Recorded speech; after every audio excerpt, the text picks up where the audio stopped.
Bonjour à tous. L'apôtre Paul est connu pour être un grand théologien, c'est-à-dire un grand personnage qui connaît Dieu, qui étudie la Bible, qui donne beaucoup de conseils, qui explique les Écritures, et en particulier des choses difficiles.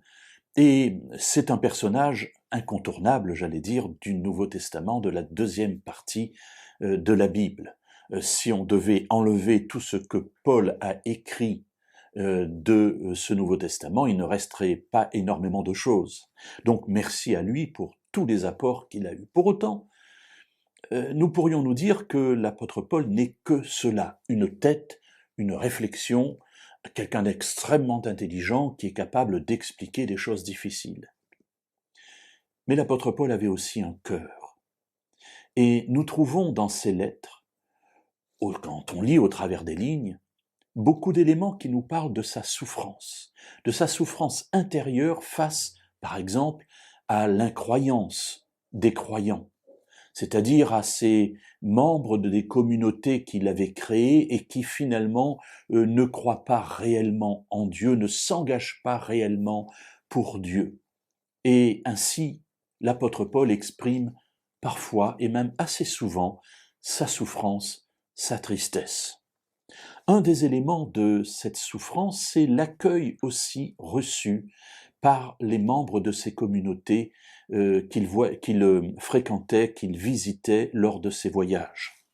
Nous trouvons un de ces éléments dans sa deuxième lettre qu'il écrit aux Corinthiens. Les Corinthiens, c'était une église vraiment très difficile, une communauté de croyants compliquée, et à plusieurs reprises, eh bien, il les reprend. Et voilà ici une parole où il parle vraiment avec son cœur. Deuxième lettre aux Corinthiens au chapitre 7 et au verset 2. Faites-nous place dans vos cœurs.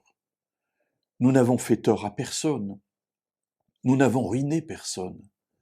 Nous n'avons exploité personne.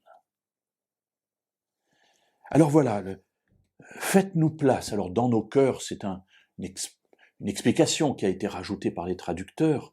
Faites-nous place, dit-il. Et évidemment, dans nos cœurs, dans vos vies, dans notre communauté. Voilà la volonté de Paul. Paul qui souffre parce que parfois, quand il visite les communautés, il ne se sent pas accueilli. Et il dit, mais pourquoi avez-vous cette attitude? Regardez, nous n'avons fait de tort à personne. Nous n'avons ruiné personne, nous n'avons exploité personne. Nous sommes là pour votre bien. Alors, mes amis, c'est aussi le cri parfois de ceux qui nous conduisent dans nos communautés actuelles, non pas simplement du temps de l'apôtre Paul, mais maintenant au XXIe siècle. Et ces personnes qui conduisent les communautés nous disent « Faites-nous place dans notre cœur ». Oui, nous ne sommes pas que des conducteurs, nous ne sommes pas que des pasteurs, nous ne sommes pas que des anciens, que des, entre guillemets, responsables, nous sommes des personnes qui avons aussi un cœur et nos familles, nos épouses, nos enfants, tous nous avons besoin de trouver une place dans vos cœurs.